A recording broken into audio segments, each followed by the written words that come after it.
kuliah perpajakan Bapak Yulian Ganar ST, MM yang saya banggakan teman-teman sekalian. Perkenalkan kami dari kelompok 5 yang akan mempresentasikan materi perpajakan yaitu mengenai pajak penambahan nilai. Tugas kelompok ini untuk memenuhi tugas mata kuliah perpajakan Universitas Pamulang. Anggota antara lain 1. Amelia Rahmatullah 2. Muhammad Bias Ilyasa 3. Siti Robiatul Islamiyah 4. Supriyanto 5. Zahra Salsabila. Berikut papan materi mengenai pajak penambahan nilai PPN. Dasar hukum PPN.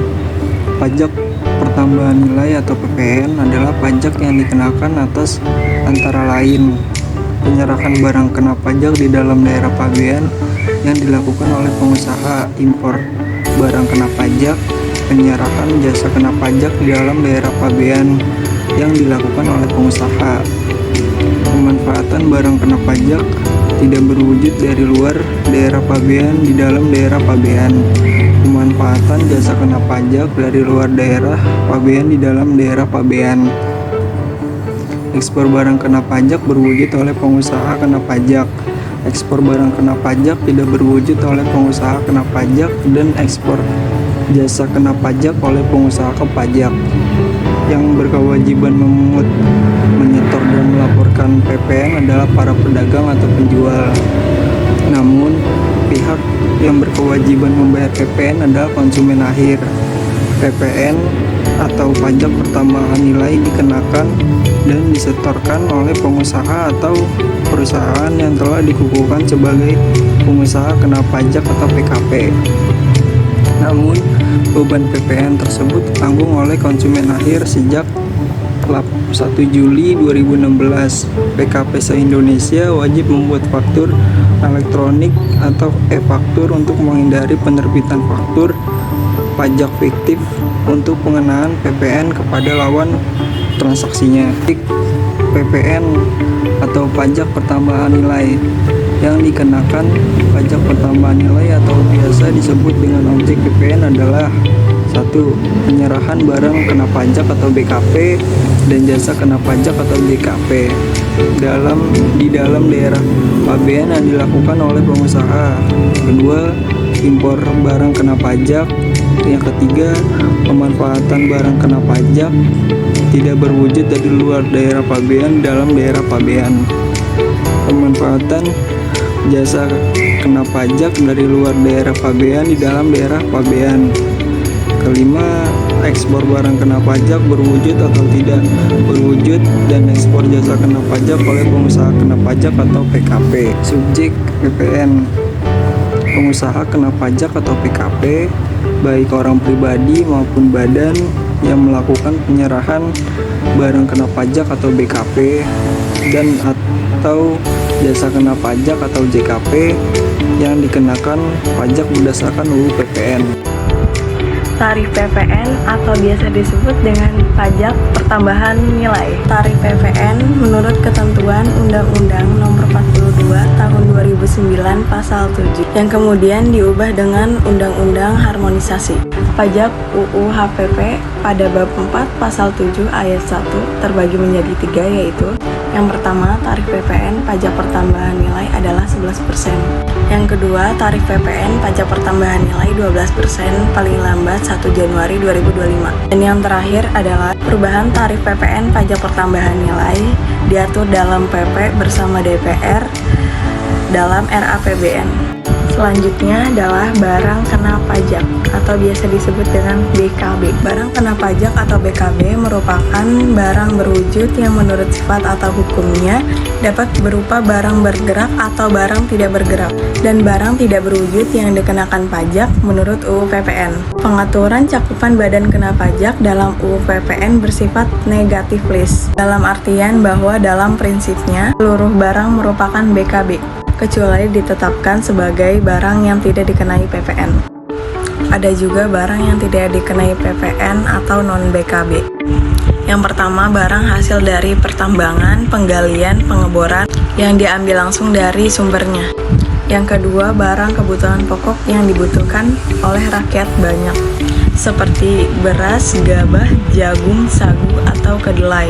Yang ketiga, makanan atau minuman yang disajikan di hotel, restoran, rumah makan, warung, atau sejenisnya.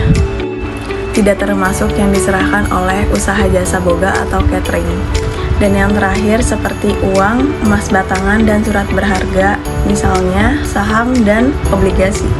Selanjutnya ada jasa kena pajak JKP. Yang pertama itu jasa kena pajak JKP adalah kegiatan pelayanan yang dikenakan pajak berdasarkan UPPN, meliputi penyediaan barang, fasilitas, kemudian atau hak yang dapat digunakan termasuk jasa untuk menghasilkan barang pesanan atau permintaan dengan bahan dan pertunjukan dari pemesanan. Yang kedua, seperti halnya cakupan BKP, peraturan cakupan JKP dalam undang-undang PPN juga bersifat negatif atau disebut negatif list, dalam artian bahwa pada prinsipnya seluruh jasa merupakan JKP kecuali ditetapkan sebagai jasa yang tidak dikenai PPN. Ada jasa yang tidak dikenakan PPN atau disebut dengan non-JKP. Yang pertama, jasa pelayanan medis atau kesehatan medis. Yang kedua, jasa pelayanan sosial. Yang ketiga, jasa keuangan. Yang keempat, jasa asuransi. Yang kelima, jasa pendidikan. Atau yang terakhir yaitu ada jasa penyiaran yang tidak bersifat iklan. Dasar pengenaan PPN. 1. Nilai impor. Nilai berupa uang yang menjadi dasar perhitungan bea masuk ditambah pungutan kepabeanan dan cukai untuk impor BKP tidak termasuk PPN dan PPNBM. 2. Nilai ekspor, yaitu nilai berupa uang termasuk semua biaya yang diminta atau seharusnya diminta oleh eksportir. 3. Harga jual, nilai berupa uang termasuk semua biaya yang diminta atau seharusnya diminta oleh penjual karena penyerahan BKP tidak termasuk PPN dan potongan harga yang dicantumkan dalam faktur pajak. Pengusaha kena pajak atau PKP.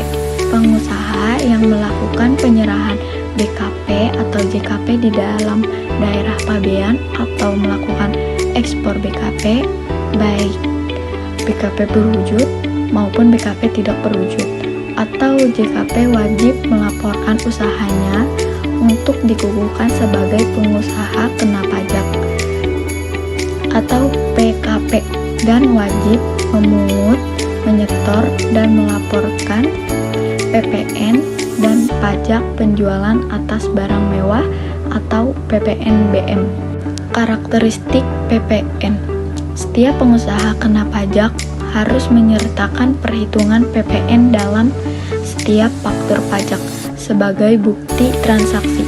Faktur pajak harus dibuat terangkap dua, satu untuk pengusaha, satu untuk mitra transaksi.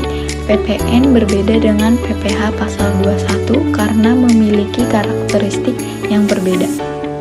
Berikutnya, nilai PPN memiliki karakteristik sebagaimana berikut ini, terbagi menjadi 4.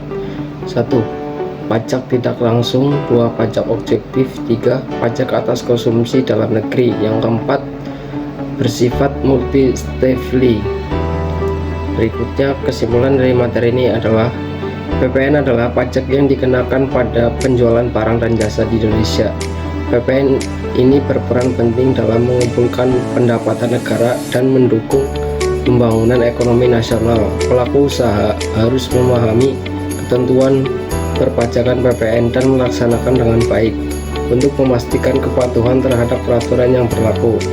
Sekian presentasi dari kelompok 5, kurang lebihnya mohon maaf. Wassalamualaikum warahmatullahi wabarakatuh.